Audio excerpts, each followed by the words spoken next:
სამწუხაროდ თუ საბედნიეროდ არ ვიცი, უფრო სამწუხაროდ, მაგრამ ფაქტურად ერთ-ერთი ემთხვევა ის, რაზეც ჩვენ ვსაუბრობთ და რაზეც გქონდა პროგნოზი, ქართული ოცნება არანაირი ბრალის წარდგენას და ასე ვთქვათ, რაიმე სამართლებრივ საფუძვლებს არ ეძლევს, მას გადაშლილი აქვს ის სამართლის კოდექსი და არჩევს მუხლებს კონკრეტული პოლიტიკოსების მიმართ.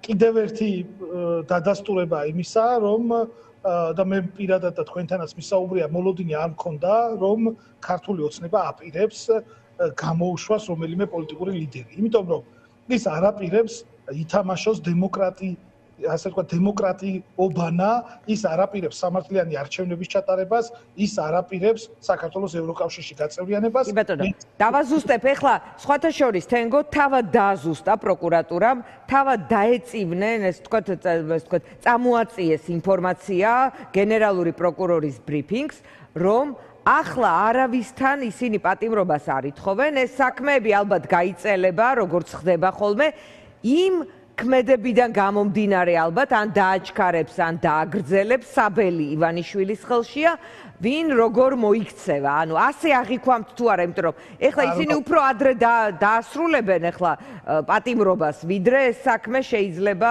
მივიდეს ბოლომდე. არ აღვიქვამ ესე, იქიდან გამომდინარე, რომ უბრალოდ ეს ადამიანები უკვე ციხეში არიან და ეხლა დამატებით კიდე პატიმრობის შეფარდება საჭიროება არ ჩანდა.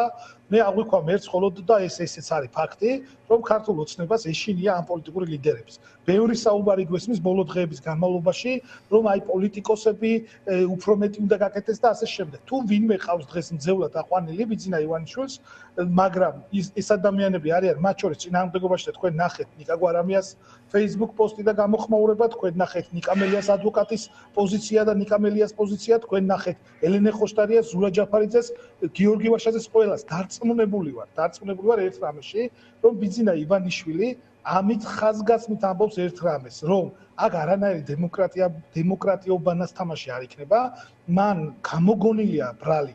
აი მე მეუბნებოდი ხშირად, რომ აი ამაზე მეტი რა შეიძლება გააკეთოს და მე თქვენ გეუბნებოდით რა არის დარჩენილი. შეიძლება ამას მეუბნებია ხშირად, რომ არ ვილაპარაკო, იმიტომ რომ შეიძლება საზოგადოება დაძაბოს და ასე აი რა არის დარჩენილი?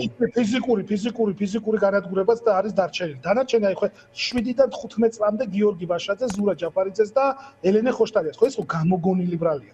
ეს ხო ტყუილია, სიცრუეა.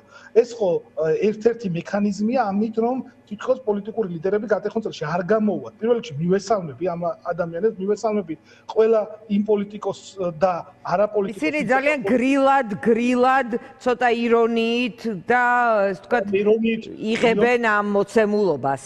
კი, მაგრამ ამ ირონიაშიც არის მნიშვნელოვანი სერიოზული დამოკიდებულება, იმიტომ რომ მათ გაცნობიერებული აქვთ ის თუ რა ბრძოლაში არიან, გაცნობიერებული აქვთ ვის წინააღმდეგ იბრძვიან და გაცნობიერებული აქვთ რომ ბიძინა ივანიშვილის ასე ვთქვათ თამაშობანი დემოკრატიისა, ამაში შეყოლა არის თვითმკვლელობა.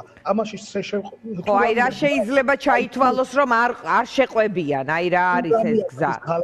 დღეს თუ რამეა ღალატი, არის აყვე ამ თამაშებში ბიძინა ივანიშვილს, როდესაც ჩვენ ვნახეთ გუშინ. არ აყვე რას ნიშნავს, ან აყვე რას ნიშნავს პროცესია წამოწყებული, ახალი საქმეები ჩამოკიდა, აი როგორ შეიძლება არ აყვე ან აყვე, აი რა უნდა გააკეთოს პატიმრობაში მყოფმა ნებისმიერმა მათგანმა. პატიმრობაში მყოფი ნებისმიერი მათგანი აკეთებს მაქსიმუმს და მადლობა მათ ამ თავდადებისთვის და ბრძოლისთვის. აუცილებელია გარემყოფმა ადამიანებმა კიდევ უფრო მეტი მობილიზაცია, კოორდინაცია, შეთანხმება, პროტესტი, წინააღმდეგობა გავაჩაღოთ, ვინაიდან ბიძინა ივანიშვილი ამ დაკავებებზე და დაჭერებზე და ბრალის ახალ წარდგენებზე არ გაჩერდა. უბრალოდ ერთი რამ მინდა, რა არის გამომწვევი. გუშინ ჩვენ ვნახეთ რეზოლუცია, სადაც ეს იყო გაფართოების ანგარიშზე პასუხი. ვარი, ანუ ჩვენ ვართ ფურცელზე ევროკავშირის კანდიდატები და არანაირი პერსპექტივა კი არა ფეილი გვაქვს. ანუ ჩვენ საშინელი შეფასებაა ჩვენი ევროკავშირში გაწევრიანების. ივანიშვილი აჩვენებს ახლა დემოკრატიული უკუსვა კიდე როგორ შეიძლება ამის მასტერკლასს აჩვენებს? აჩვენებს ევროპას და ამერიკას. ივანიშვილმა ეს მათ უკვე კარგ ახსნის წინ აჩვენა, დამატებით ახლა რა უნდა აჩვენოს კიდევ ერთხელ რომ ერთი და რამ დარჩა რომ ქუჩაში ფიზიკურად გაუსწორდეს და გაანადგუროს პოლიტიკური ოპონენტები. ამის გარდა ყველაფერი გააკეთა. ივანიშვილი ახლა ერთ რასაც ცდილობს, ეს არის აჩვენოს ძალა. აი ძალა თქვენ გესაუბრებოდით წინა სტუმრად როცა ვიყავი, ეს დარჩა რომ მან ლეგიტიმაცია ვეღარ მიიღო და ეხლა უნდა რომ აჩვენოს ძალა რომ ყველას დაждა შეუძლია. მათ შორის უსამართლოდ დაждა შეუძლია. მათ შორის მან დიქტატურა დაამყარა და ქვეყნის გარედან თუ ქვეყნის შიგნიდან ვერავინ წინააღმდეგობას ვერ უწევს. აი მიწაწყლის გაყიდვა გადაწყვიტა, მიწაწყლის გაყიდვა პირდაპირ მნიშვნელობით. აი საქართველოს მიწის გაყიდვა გადაწყვიტა და ხელს ვერავინ ვერ უშლის.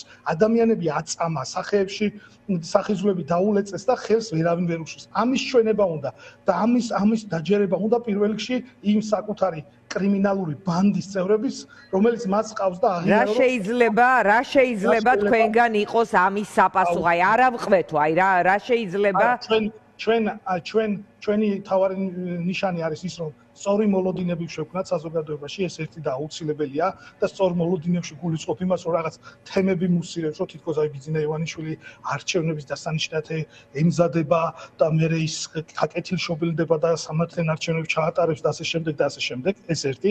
ამ მოლოდინებს არ აღვქვათ. თქვენ არ გაქვთ მოლოდინი, რომ ის ახალი არჩევნების დასანიშნად ემზადება? თქვენ ხომ ამას ელოდებით, თქვენ ხომ ეს მოლოდინი ჩვენ ამას ელოდებით პროტესტში. ვითხოვთ სამართლიან არჩევნებს, ოღონ არა ივანიშვილის არჩევნებს. როგორ შეიძლება ნიკა მელიანი, ნიკა გვარამია, ელენე ხოშტარია, ზურა ჯაფარიძე, გიორგი ვაშაძე და სხვები იყვნენ ციხეში და აქ სამართლიან არჩევნებზე იყო საუბარი. ეს გამორიცხულია, არ არსებობს, იმიტომ რომ იცით რა სიზამს, არჩევნებამდე დაიჭერს ადამიანებს. აი ესე ვიღაცები წარადგენენ ასე ვთქვათ სიებს პარტიებს და არჩევნებამდე დაიჭერს. ძალიან მარტივად ეს ბიძინა ივანიშვილის რაღაც განცდა მაქვს ამ ბოლო დროს, რომ მის გადაწყვეტილებას რომ საქართველოს გახდეს რუსეთის ნაწილი, ოღონ არა ტერიტორიულად რაღაც საზღვრებში, არამედ იურისდიქციის ნაწილი, ან რუსეთმა მართოს საქართველოს, ოღონ ის წარმოადგენდეს რუსეთს საქართველოში. განცდა მაქვს რომ ამას ჩვენ ვერ ვაფასებთ და საზოგადოების რაღაც ნაწილი ვერ აფასებს, რომ აი რაღაცისთვის ემზადება. აი რა თუნდა ბიძინა ივანიშვილის არჩევნები. ახლა გულწრფელი შეკითხვა მაქვს თქვენთან და მაინტერესებს აი რისთვის უნდა ჩაატაროს ბიძინა ივანიშვილმა ახლა არჩევნები. თქვენ არ ითხოვთ, თქვენ არ ელით, თქვენ ასე არ ამბობთ, რომ აი თუ ახალ წლამდე არ ჩანიშნა, ჩავთვლით, რომ ეს პოლიტიკური სეზონი და მარცხით არის, იმიტომ რომ თქვენი ლიდერები მათ შორის საპატიმროდან ამბობს, რომ აი ცოტაც და რეჟიმი ირყევა. კი, ზუსტად ცოტაც და რეჟიმი ირყევა, იმიტომ აი უბრალოდ გაბატონ დიანა უნდა გაუმიჯნოთ რა. ერთი არის აქეთ სამართლიანი არჩევნები და მეორე არის ბიძინა ივანიშვილის არჩევნები. ჩვენ ბიძინა ივანიშვილის ჩატარებულ არჩევნებს. აბა თქვენ ვერ ნიშნავთ თორემ ხომ მანამდე ჩანიშნავდით? ვერ ნიშნავ, ჩვენ უნდა დავანიშნინოთ ეს, მოვიპოვოთ და მე მჯერა ამას, რომ ეს ქუჩაში მოხდება. ქუჩიდან მოვიპოვეთ ჩვენ სამართლიან არჩევნებს და ბიძინა ივანიშვილს მოუწევს უკან დახევა და მოუწევს ასე ვთქვათ იმ კრიზისის ამდაგვარად განმუხტო ან კიდევ უფრო მეტი და რთული ნაბიჯების გადაწყვეტა. ქუჩიდან ვისიმედათ, თქვენ ხედავთ რომ ყოველდღე რამდენიმე ერთეული ადამიანი პატიმრობის ფასად კეტავს გზას. ანუ ამ პროცესის იმედად თუ კიდე სხვა პროცესზე გაქვთ საუბარი? აი თქვენ რაც თქვით რომ რამოდენიმე ადამიანის ერთეულის თუ ათეულის რეჟიმი რო აკავებს და შემდეგ უსამართლოდ ციხეში უშვებს. თქვენი აზრით ეს ამას რეჟიმის სიძლიერეს აჩვენებს თუ სისუსტეს? მე ვფიქრობ, რომ სისუსტეს, იმიტომ რომ რამოდენიმე წუთით თუ საათით, რამოდენიმე ერთი საათით. ჩემთვის სიძლიერე დემოკრატია ნებისმიერის მხრიდან. კიდევ ერთ საკითხი. მაგრამ ნუ დღეს პირველზე, მაგრამ ბევრ სხვა საკითხზე ადრევად შეთანხმებულები. კიდევ ერთხელ აი სიძლიერე არის დემოკრატია.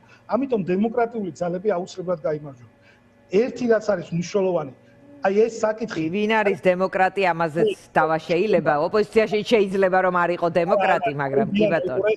მაგ შეკითხვას როცა სვავ, ჩემი აზრით კი არ გაკრიტიკებ ან შეკითხვის დასმის უფლება. არა, რა თქმა უნდა, ახლა შედარება შეუძლებელია იმ ფონზე, რაც არის და შესაძლებლობის ფონზე. არ არის დემოკრატია. შეიძლება რაღაც გარდამავალი დემოკრატია იყოს, მაგრამ დემოკრატიული ძალებია ახლა დღეს ოპოზიციაში პროდასავლური დემოკრატიული ეროვნული ძალები, რომელიც ეწინააღმდეგება რეჟიმს შვიდობიანად ეწინააღმდეგება რეჟიმს და რეჟიმი იგონებს. კი ბატონო. ელენე ხოშტარიამო ვიღაცასო მერილი მიწერაო და 7-დან 15 წლამდე უნდა ჩავსვათ ციხეშიო. გიორგი ვაშაძემო ვიღაცას. კი ბატონო, თენგო აღარ გვაქვს დრო. არა, დიანა მოკლედ ვიტყვი რა. ბრძოლა იქნება ბოლომდე და აი შენთან წინა სტუმრობაზე ვამბობდი, რომ ეს მოსალოდნელი იყო. კიდევ ამას ვეუბნები, მოსალოდნელია ბიძინა ივანიშვილი უფრო მეძეა წამსვლელი. ბიძინა ივანიშვილი არის უფრო მეძე წამსვლელი, იმიტომ რომ მისი ფუნქცია მარტო საქართველოს მართვა ბჭყალებში არ არის. მისი ფუნქცია არის, რომ საქართველოს დაუკარგოს მომავალი. თენგო, მადლობა. გაუკარგოს ჩვენი მიწა-წყალი, როგორც ოკუპირებული ტერიტორიების აფხაზეთის და სამოჩაბლოს სახით, რომ საბოლოოდ ჩამოგვაჭრა. ასევე არაოკუპირებული ტერიტორიები, გონიო იქნება თბილისი, ბათუმი, ასე ვთქვათ. მადლობა თენგო თევზაძეს. ბოლომდე გამარჯვებამდე და მოკითხვა პოლიტპატიმრებს, გამძლეობა და მხნეობა მათ ბრძოლა იქნება ჩვენს გამარჯვებამდე. მადლობა.